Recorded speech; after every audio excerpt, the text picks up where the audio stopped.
Hey folks, this video is brought to you by RivianStories.com. Please join us there to stay up to date with all the latest Rivian news and chat with other Rivian owners.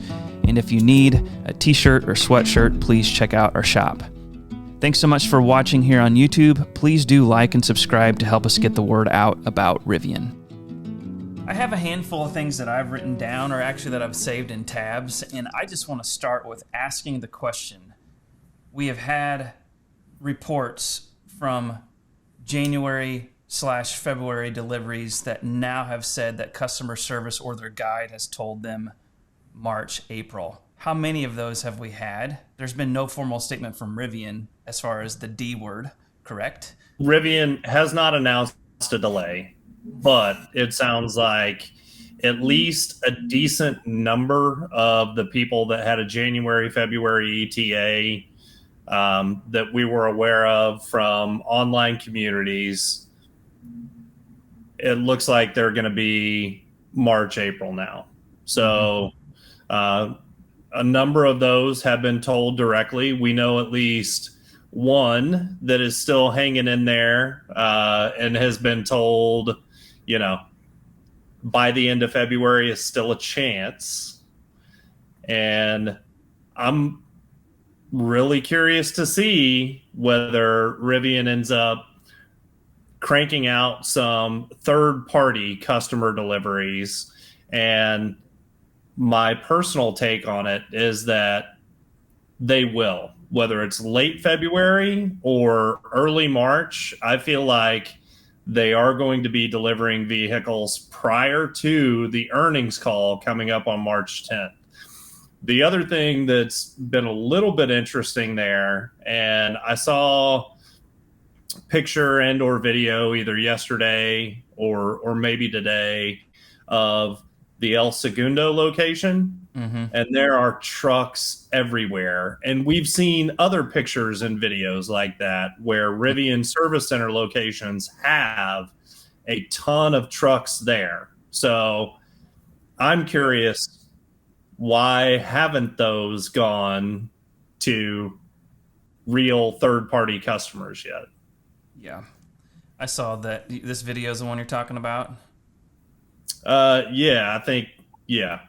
I saw this one too. Or there's a bunch of them. And, I mean, those are all outside. There could be more inside. Yep, exactly. Yeah, Jimmy, to put you, to bring you into this, how many people have we heard that were originally quoted January, February that are now March, April? And I mean, Skylar, I guess you're talking about our friend Jazzy, right? That's still holding out hope. Yeah, so Jazzy's still holding out hope. Here he is. Ryan was hope on the Ryan was moved to March, April, and there have been others from other forums that have talked about being moved. But of the two that I'm aware of, at least on RS, Ryan has been moved and Jazzy has not.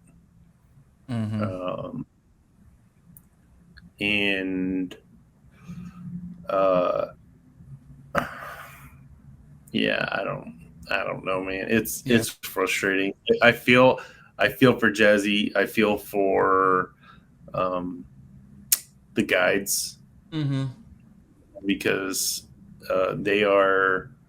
they're stuck between a rock and a hard place. You know, I mean, they can't make this happen any faster than it will happen, and they're put in an extremely miserable place when it comes to this. Yeah, because they're not armed with the answers to the questions that, you know, those January, February ETA people have, and they're asking. I mean, the responses have been, you know, hey, I haven't seen you come up in the queue. Like you're not on the list. You're not in my queue right now for delivery. Yeah. I mean, the crazy part, and I guess the part that's about to get more frustrating because selfishly Kyle and I are involved in this upcoming queue. This next delivery window. Mm-hmm. It's only going to be compounded because there was a very small. I can only assume there was a very small number of people in January, February that were at least between the forums that I'm aware of, or the people that were in the forums that I'm aware of, and now just within RS, you're talking about 60 or 70, if I'm not mistaken, or more that were March, April windows, and forum goers are more passionate, more involved, more insert an adjective, Psycho. crazy, psycho, all of the above. And Mafro's going to give me grief, and he's going to be like, when he watches this, he's going to be like, why did you chat in today? I chatted in today. I just was trying to see anything. I don't care. I don't care at this point. Like, I just want to chat in, see what's going on, see maybe if somebody slips up. I'm kidding. They didn't slip up. They did a great job.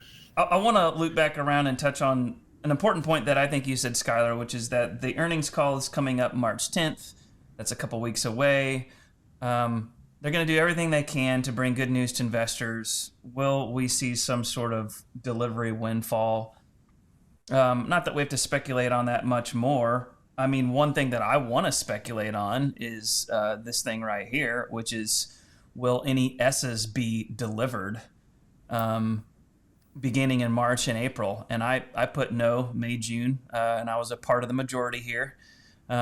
We've got some optimistic people here, and then some pessimistic for sure. But I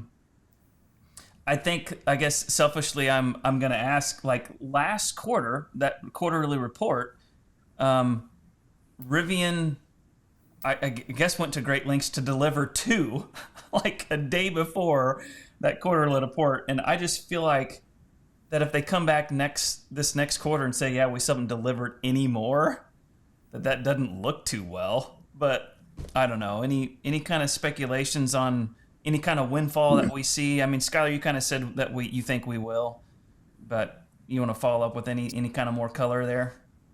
Well, I don't know if they have these trucks at the service centers in the areas where some of those January, February deliveries were scheduled.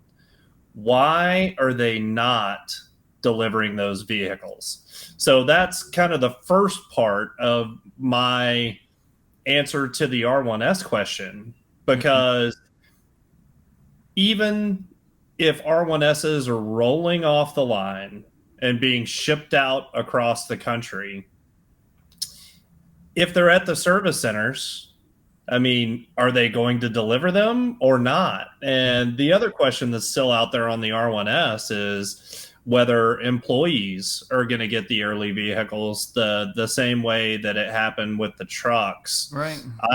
I've heard rumors that might not be the case, that the earlier R1Ss might actually go to third-party customers, but there's just so many unknowns. I have no reason to believe why they wouldn't do that with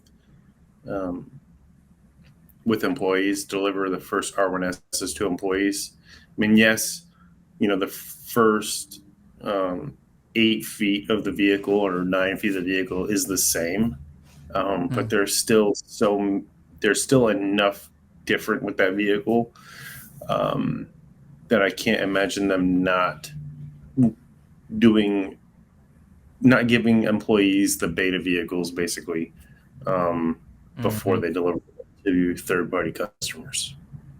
Someone had asked, like, now where's the R1S owner's guide? Yeah, here we are. Yeah, where's the R1S owner's guide? And I mean, we haven't even seen that, or we still haven't even seen a blog post about the R1S interior or exterior like we did with the T.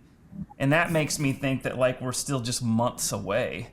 And we have not. And there was some optimism last week that the R1S owner's manual might be coming because it was on a list of documents to be released by the FCC. Mm-hmm.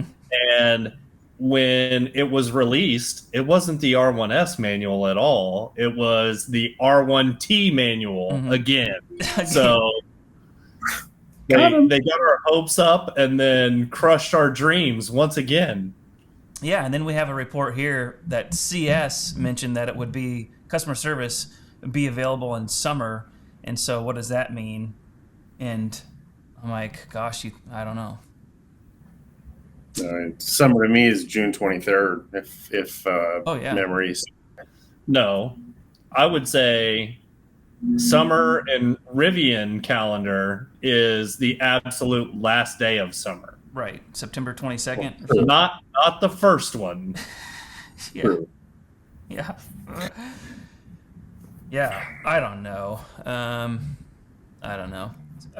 Yesterday, everyone went out to our cul-de-sac to stand around and talk for 30 minutes because it's what we do all during spring, summer, and fall. But when it's cold outside, everyone's inside. And yesterday it got up to like 52.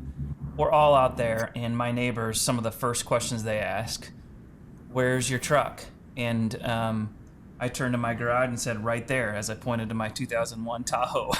And they're like, no, I mean, where's your Rivian thing? And I'm like, I don't know. It's not here. Like, well, when are you getting it? I'm like, they've asked me this 100,000 times. And I just said, in early December, I got an email that said March, April. But my prediction is it's at least a couple months behind that. But I don't know. Just kind of looking at all the signs. Yeah. I hope not. No blog post, no manual, no other deliveries besides to RJ and what was the CFO? Claire. Yeah, Claire. 2. Yeah.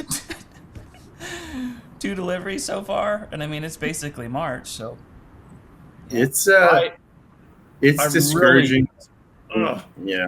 We're starting to see these delivery centers come online and vehicles there. There was a little bit of scuttle, or not scuttle, but just people saying like, how many are they going to need for test drives and all that? And it seems like the numbers that we ran through, like if each station just needed, each delivery center needed 5 or like a half a dozen for test drives, like they could get through that in a couple days as far as production at the factory. Right. 41 times 5. I mean, it's a couple hundred vehicles, So, which should be a week or less worth of production. Yeah. Speaking of test drives, since we just mentioned that, Colorado, we've heard, has some stuff coming up, right? And we've confirmed that from several people. But anything else besides Denver area? Any other test drive events that we know of? No. Not that I've seen. I know every time there's been a test drive event, there's been a website accompanying said test drive event, and I haven't come across or seen anything on a Rivian site acknowledging test drives in the area. Okay. Right. And the test drives that we've seen people get email invitations for in Denver are all the mobile test drives where they bring the truck to you. So it's not an event that's open for a certain number of days. Mm-hmm. I mean, it's get your time slot and we'll come to you. And I assume that's probably going to be the way that they do test drives in most areas. Mm-hmm. I will tell you, there is a lot of consternation about how these things are, who gets invites and when, and how they're being prioritized. There's a good number of very early pre-order holders that have not received invites, and we don't know why the people that are getting those invites are getting them. Mm-hmm. And to me, those test drives should be handed out in the same order that people made their reservation. So the people that have been waiting the longest should get their test drives first, in my opinion. And if Rivian's doing it some other way, that's broken and they should fix it. Boom. Yeah, it seems like the first mile event kind of thing that was cool for when it was, but it's just going to be more like this stuff. I don't know, man. I've thought about test drives a lot. Gosh, get us out, get those vehicles delivered to non-employee customers. I know I'll be giving test drives to like 100 people when I get mine. Mm-hmm. You know what I mean? And I know we've spoke with people inside of Rivian that like that could be a great way to kind of get the word out, is some sort of teamwork program where test drives can happen through actual owners, you know? I just think it'd be cool if like I gave a tour with someone around here and that even on the screen or my phone, like there could be like a pre-recorded tour that I press play and like RJ comes up on the screen and says, "Hey, thanks for looking at the Rivian," and they just kind of like point out some of the high features to where I can just literally press play. I don't have to give the spiel. I can just say, "Hey, sit down." And he's like, "Hey, look over your right shoulder and you're going to see this. Look down below and you're going to see the camp kitchen speaker." It's just someone giving a tour to hit the high points. And then I think it'd be cool if like on my app I could pull up like a little video conference with like customer service, like my guide or something. Like, "Hey, I'm giving a tour to Jake here. Just want to say hey." Like, and then, you know, there could be such a more efficient way to do it than through these 41 service centers. It's people like us in this army of salesmen and saleswomen, and just do a little bit with the internet, like a video that could play and a quick chat in with a guide, and all of a sudden you have this sales force. And a lot of like people like us who would do that would do it for free just to help the brand. But then if we could get like free charging or part of that program that we've never heard about since then, you know, like little perks for referrals or for just per tour. Like if you do a verified tour, like, and they can track, like you press play, it went through the whole thing and you touch base with your guide after, even for a minute, that's a verified tour. You get whatever it is, charging. Like I give those all the time just to rack up the miles. You know what I mean? Dude, that's legit. I mean, that sounds epic. And it does. Rivian should host that video, and people should log in with their email address, right? To watch that video before they go to the test drive, to save our time and everything else. But then that person also, after the test drive, you know, has to go and respond and say, "Yes, I did it," or something along those lines, to validate that it happened. The other thing, and I'm just throwing this out there, but yeah, for every test drive that you do, I mean, let's say, you know, the average one's 30 minutes, you should get 30 minutes or an hour of charging, something like that. Yeah, exactly. Yep. Unless charging is not valuable to you, and then they need to figure out something else, data connectivity for a month, or who knows, right? Yeah. Something towards that membership perk is what I was thinking, to where it's not like a big cash flow loss to Rivian. It's just, you know, we're getting a credit in some type of service. And I think that like on the road charging is what I would love, just because even though I'm only going to use it like a couple times a year, well, it's like, okay, well, at least when I do my road trips, I'm not going to be paying out of pocket. I got some time credit, you know? I mean, that'd be stinking awesome. I mean, Jimmy. And I do, if by all means, yeah, if I could get some sort of point system towards the next Rivian, that'd be awesome. Like Tesla, you know, they had their referral program.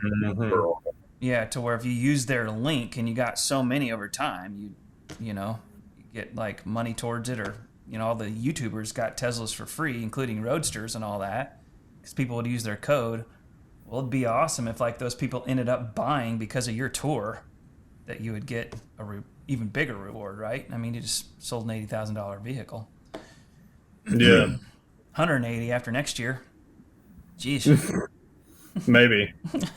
What do you guys think will happen if all of our January and February people that we know are delayed? Will there be any kind of formal announcement or email from RJ that like that's coming to pass saying up it's now delayed, or will they just deliver when they get to it? They'll deliver when they get to it. Yeah. I think so too. Yep.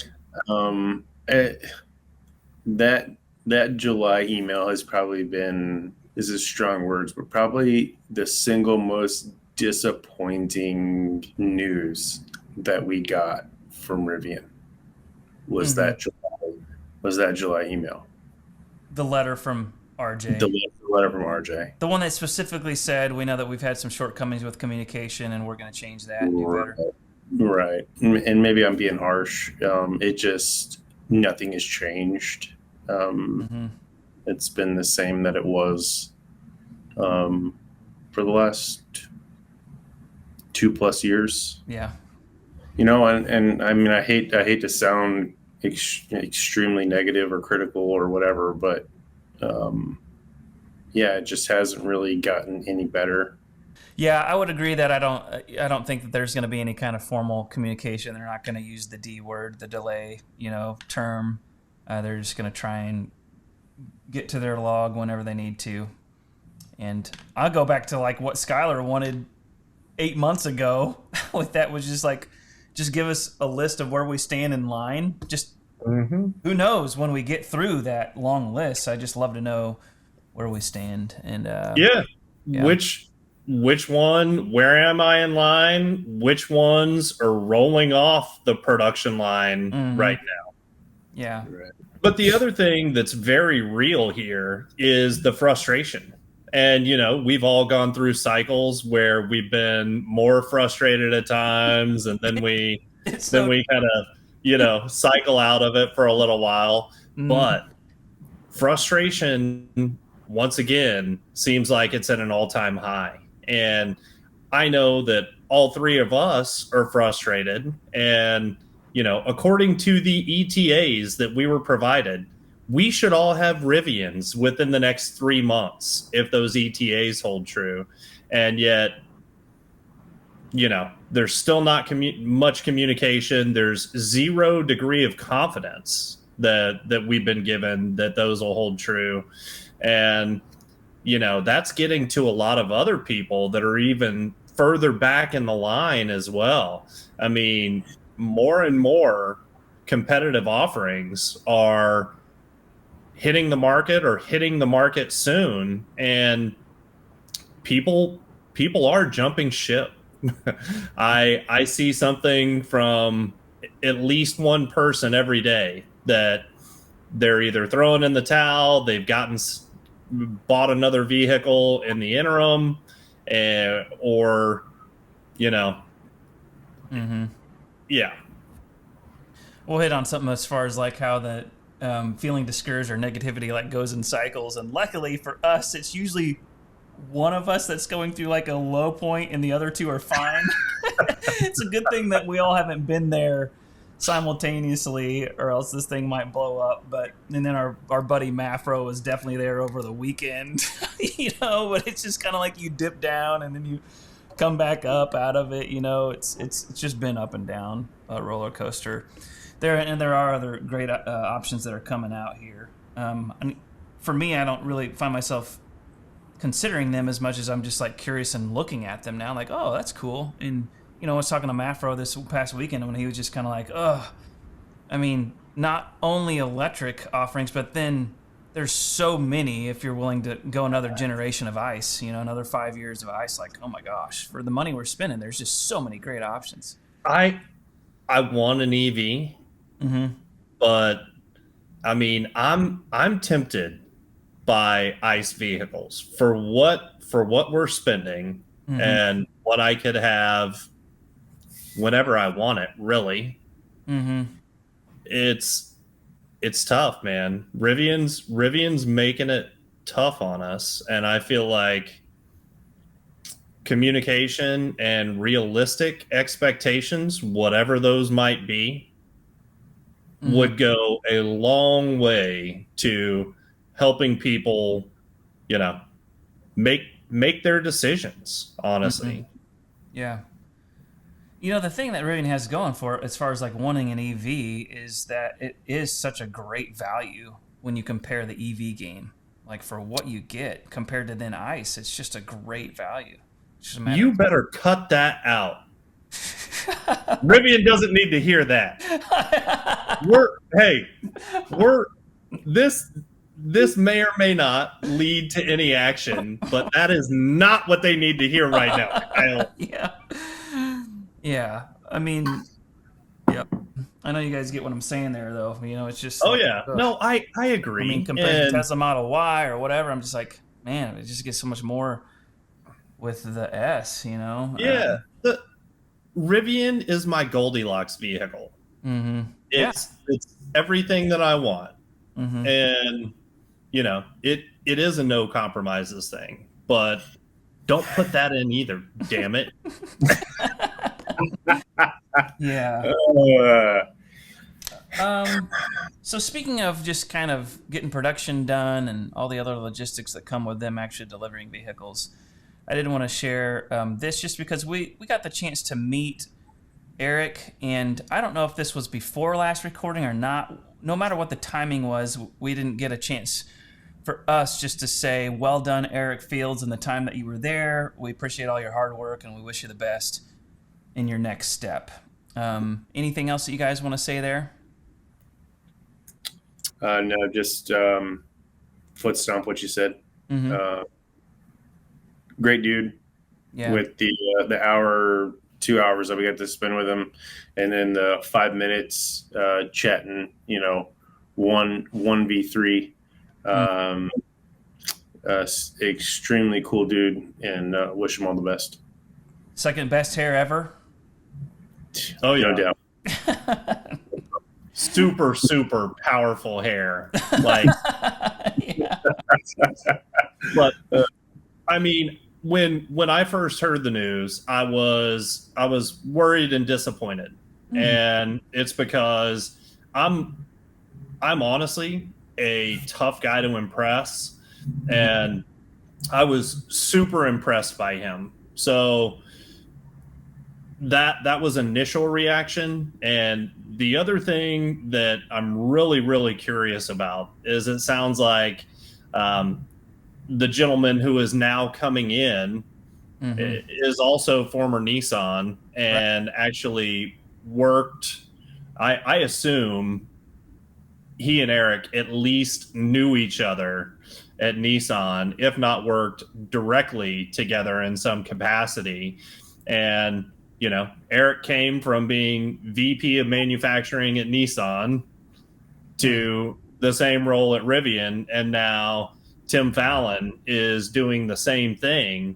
And I'm curious whether that was possibly even a referral or a recommendation. And Eric said, hey, here's a guy that I feel confident would do a great job, and recommended him. You know, there was a lot of speculation that Eric was ousted, and I mean, just from the fact that they had the new hire as quickly as they did, just lends to this was not necessarily a natural progression, but more of you know, Eric was looking at doing something else. A mutual progression. A mutual progression. There you go. Yeah. Exactly. You know, Eric was looking at doing something else, and Skylar, to your point, he had a great guy in mind for it. It just seemed natural. Yes, it was unexpected. I mean, the fact that they have a replacement, and I'm sure Tim will hit the ground running, coming from Nissan, which is no small company. You know, I'm excited for Tim. He's got big shoes to fill, just from all of the great things that we learned from Eric, and the way that we felt about him, even from our short time with him. He's got big shoes to fill, but I'm sure Tim's up to the challenge, and he's going to do a great job. Yep. Yeah, and Jimmy, something that I'll throw out there, and granted, none of us have any firsthand knowledge of, the circumstances around his departure. However, we have heard that it was a choice that Eric made that didn't have to do with the job, the culture, or anything else at Rivian. When we were at Normal and met Eric, as we're leaving, very quickly we got to meet his wife, and I'll tell you why Eric needed to move on, because his wife's accent was way too awesome for Central Illinois. I mean, that southern drawl, holy cow, that belongs in God's country in the South. No. And so what I'm saying there is, like, people sometimes leave positions for personal reasons, family and whatnot. Right. I don't know if that's the case there, but it could be. You know what I mean? It doesn't have to be some problem at the factory or some sort of thing that went wrong. I've made personal decisions too, so who knows if that's the case, but it could be. So the last thing that I was going to say here is that it looks like charging curves and juice is improving slowly but surely. This is the one that we talked about last weekend, and last week, and I realized I had not posted it yet. Mm-hmm. So I had to go scrounging through some old messages and get this one posted. But have we seen any more besides this? I feel like I have. There have been a couple, but this is the high one for sure. Okay. I saw an account literally today. So, a post, if you will, about the fact that someone was averaging between 180 and 190 kilowatts of charging, all the way between like 20% state of charge up to 65% state of charge. Okay. Wow. So that is, averaging that up to 65% state of charge is very impressive. Mm-hmm. That I think is what Rivian customers and prospective customers wanted to see, wanted to hear, and that is very, very solid. Yeah. Yep, for sure. Anything else we need to be aware of on Instagram land, Jimmy or Skylar? Do we want to talk about Bumblebee R1S or no? Oh yeah. We touched it. We touched it just briefly. Come back to this one here. So that is the first Compass Yellow R1S we have seen. Prior to that, we've seen silver, we've seen white, we've seen forest green, and we've seen Rivian blue. Mm-hmm. And just initial reaction, I like it, man. Oh, yeah? It looks good. It's still not my style, but I think it looks good. Mm-hmm. It looks good, especially compared to the snow-covered yellow cars everywhere else. You see this collection? Well, yes, there's a bunch of yellow cars. There's one on the other side of the street as well. However, let me point out something about those pictures, Kyle. Mm-hmm. And it does kind of demonstrate and impart the difference in Compass Yellow and, brighter yellows. Yeah. I mean, the Compass Yellow is definitely kind of richer, deeper, more robust, and it's not just bright canary yellow. Oh, totally. It definitely has Chick-fil-A sauce mixed in, which is a good move for sure. A delicious move. Yeah, and then we have probably some touch-ups that need happening right here, right? Is that what I'm saying? Yeah, I mean, markers. That's what you use blue painter's tape for. Yeah. I am curious, though, specifically where that thing is at, and who put the tape on. Mm-hmm. Yeah, that is curious. I mean, that could very well be a customer delivery. And the reason that I say that is the evidence of all the rest of those yellow cars that are there. Mm-hmm. and the fact that it doesn't have a manufacturer plate on it. So is that a Compass yellow R1S delivery? That does not look like where a Rivian employee would work. We know that that's not a Rivian location. True. And is a Rivian employee going to have 3-4 other yellow vehicles at a commercial complex like that? Mm-hmm.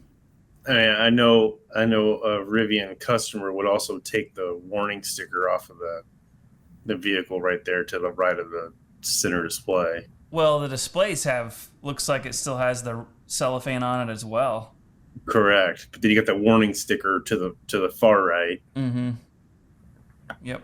Hey, some people may need reminders, Jimmy. maybe this is a safety first. 100%. You're right. Why not? Yeah. The one guy in your life that doesn't take the screen protector off of their cell phone and they leave it on there and just put a case on. Savage. All right, guys, thanks for watching. This is to be continued, so please do subscribe so you don't miss the next one. In the meantime, please do join us over at rivianstories.com.